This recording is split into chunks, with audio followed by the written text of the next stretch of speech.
कोई मैं काम देना अपने करे के पड़ता ट्यूशन के टाइम हो गल बटे आगे ट्यूशन ना भी करिए ना हमरा के लागे तो ना जाती हो काजन को से माता रे किस्मत में लिखा क्या हो रहा है बंदा ए महारा ता चूल्हा ना बताइल भौजी पोता तनी भौजी कब ले पता बुआ कब ले पता ओए ना मत शरीर पहाड़ मत शरीर ले चल तो ताले पता त नहीं के चूल्हा एगो उठे जिले ता उठे जिले अब बर्तन अभी कले पर पड़ल बाटे के मांझेला भौजी माता तनी भौजी सासु में गुराली ना त मर गइली बुढ़िया नरक में जाके सोना तारी एगो पिल्ला छोड़ के चल गइली केन के करी चपर हो जान नरक रही लिप के हम बर्तन में धुल देनी भौजी लिपे के नहीं के अभी चलो बर्तन धो के तबा के लिपत रहियो चलो उठे जी मान जा बैठले कतिन के रोटी तुर के खा आखिर हमर कोनो 10 गो हाथ थोड़ी बटे कि होई काम को के हो करली कोनो गाड़ी उड़ी थोड़ी है कि होई के ली कोदी काम ना मार ला जितना जल्दी ठीक बेटा ना देरी कर मत जाने बुझा गेला खाना न बना के बटुए आके ठीक बेटे मुझे ठीक बेटा ना ऐसी कर जितना जल्दी है क्या आज खाना बनाए फिर दोनों जने मुझे कौन जानी हमरा के मान ना कर ले जो ये से माई हमरा के छोड़ के कोई भी है माई हमरा के अपने साथ ही लेके चला माई आखिर कौन गलती कैले रही माई कि हमके बचपन में से पैदा करके तू चल गुलू माई कहाँ बोलू हो कहाँ गइली समझ दे का भइजी अरे का रे बुरा हाल हो गई क्या कोई नहीं ना क्या बोलो बात चलो ना ए बात के इतना दहेज मांगो तो से कहतो से 3 लाख रुपया एगो मोटरसाइकिल सोना का सिकड़ी अंगूठी नती लोग सब घर में दो रखा बेच के दिया जाए मुंह तो बात तो समझ जैसे लागत है कि एकदम फेकल बैठे रोडे पर लइकवा के नाम में खेत उत बा कितना बा 3 बीघा 4 बीघा तो का जरूरी बा 4 बीघा भीड़ को लेके 4 कट्ठे भीड़ ना होखी हां हो का कहल जा लेकिन सोचे तनी कि खेतवा घर में जाई तो बहनिया खुशहाल न रही ये बात बा बहनिया खुशहाल रही तो अपनो बाल बच्चा के देखे के बा बुझनी ना ए भाई के देखला से ना हो जी घर परिवार चल जाए चलो देखाई न चल पहले पानी दाना खाना दे तो तनी बहुत थकान हो गई चल अब बाप रे बाप सब के बुझाता कि फूल राजे लेके चल जाए लेकिन हमहु भौ जाई हनी करो के हम बता देब कि का लेके जन आइल ना भाई हमरा झाड़ू लगावे के पड़त बा हमरा तो सही ना मन करले एको काम हम करे के का करे के पड़ जाला देखावे खातिर आता ना का हो गइलो हमरा झाड़ू लगे के हम झाड़ू लगाइला जी हां हम ऐसे लगत रह अस्थिर तनी बोला घरवा में आइल बा बुझलु ना ना ठीक हो तनी बता देनी हम तो कोई रहन लइकवा देखे त मांगत औसन 4 लाख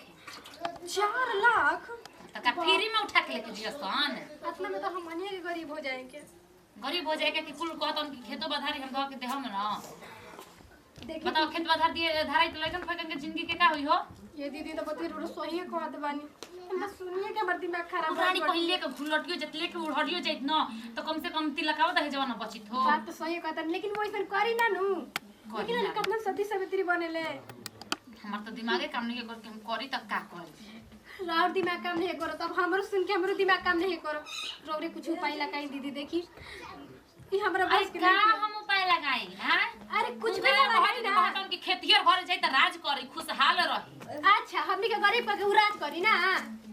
और ऐसा बात कहिला मतलब तो हमरा से बात करो ना ई नती त हमर कोनो बतिए ना सुने हमार ए बाजी कनी के ऐसा 50 रुपया दो तो कुछ ले आवे के बटे का ले का ले पे एकदम भूख लागल होई देख ला हम किन के खइबू किन के हो किन के खाई चल मैं तो लेके जाता हूं अब का किन बुआ लगा देखी ना तेरे का 50 रुपया 50,000 हो जाए 4 लाख के कमे ना बाटे तू कोनो के लेके भाग जो ना ना अरे हाथ ना सुनी ना पानी तब कोनो पट जे ना कोनो के भाग जाए ना भौजी हम अरे हम देख हम घर की इज्जत हम घर की का इज्जत करतो जाओ रे का करतो का हाजी का है बिल बोल का करतो अरे कुछ ना बुची जी से मजाक करतन जे यहाँ के शादी के लेके तो रोवे लागल हनी और बड़ा मुड़िया को हेडेक हो क्या करतो रे बुची अरे कुछ नहीं ले ना कुछ ना कुछ भी ना भैया जी कोनो ऐसा बात नहीं के ना बुची रोवे झूठिया ने चिंता कर कर ले लियो कुछ ना भैया कनी है ना तनी गोया के घास उस लिया दी ना ठीक बे जी आगे आओ तुम ओए देखिए दीदी रोरे के नु मरवाए के फोन लगा दिया कह देते कर एक नोया वो तो कहीं के हम रोक देनी है ना तो कहीं जात रहला सिया ना भौजी ऐसन कोनो बात नहीं जाके जो ले चला अब जा तो ए छुट्टी बात कही आ अगर हमने के तिलक का दहेज कुल बचाए के ना हमनी कुछ करे के पड़ी का करे के दीदी हमरा तो कुछ बुझाते नहीं कि रोरे कुछ कहीं तू चुपचाप रह ना हमरा पास पालन ना बस तू साथ दियो कोई से कहिए मत कुछ ए दीदी अब हमरा मर जात कि हमरा धना तो लतिया के नहीं का चिंता फिकी रे उनका पाए दे आओ तो चल ये सब का होती भाई लागत राखी ध्यान में काटे रखे हो रे बाप हाय देखा महारानी के ठाट बैठो कोने लेना चला भेजिया के तसल देखा रे करी भौजी लेहना डाल देनी ऐसन कोन मार मोर किया के करे ई काहे ना करे ई काहे ना करे नो सुन छुटकी टाइम पास करले तू बाटे हमनी के सब काम करे जो कर देबे ठीक बा ना करे ना के रुकले बेटे रुक ना पढ़ती दे झलटे खत्म ले भी अरे अरे ये क्या कर तुम अरे क्या कर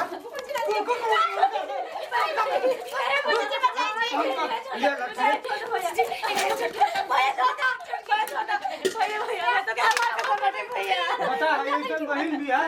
कि तू हम खाती पीड़िया खिया देते हैं तो हम क्या करते हैं रे क्या हुआ तुम सब दीदी फलान दो लगे हां हमने कैसे बेटे तू तो कहते रहे लेकिन मम्मा दहेज लेके चल जाए कहानी है मेरा तो झूठ बोल देखी चित्रा भैया पता नहीं हर कले रो कि मम्मा दहेज लेके चल जाओ खाना देवे कि भैया हमने अपने पिला चला गया भैया तू ना जना के पलान रहे भैया ये पूछी तो लग मैं फिल्म मांगने लायक नहीं कुछ है भौजी जल्दी कर गोड़ हम तरफ ना आइंदा ना भौजी ऐसे करबू सो कबू ना जितना पैसा चाहिए हम देही बोल दिए जी इनकर बढ़िया घर में शादी